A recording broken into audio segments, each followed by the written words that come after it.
हामी राति खरायो हेर्न आँट्यौँ तर यहाँ चाहिँ एकदम जङ्गली जनावरहरू धेरै रहेछ। यहाँ न आँखा फलेको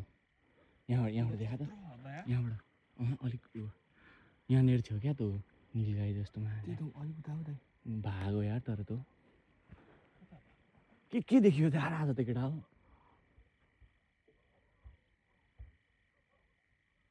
के हो यो कहाँ हो होइन त्यो भनेको क्या रातो रातो त के होइन कपडा हो त नीलगाई थियो यार देखिस् मा झ्याक्ने हेर्न अघि 4-5 वटा थियो यार के हो त्यस्तो मा झ्याक्ने उहाँ हेर्न कत्रो ठुलो छ यार चढ्दैछ त्यहाँ यहाँ तलबाट आइज न जनावर छ 2-3 वटा छ मा घोडा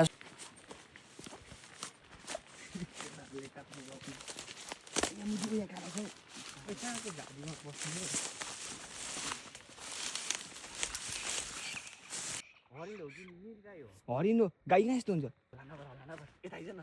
रोमाने यहाँ आइज न देखिरह यहाँ हेर त मा झ्याक्ने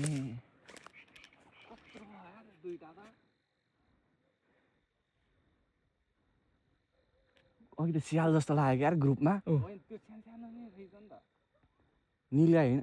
चुप्पा लागौँ न हेर न बाटो लागेको सरक्कन होइन नचलाऊ अब जाम गर होइन चलाउनु हुँदैन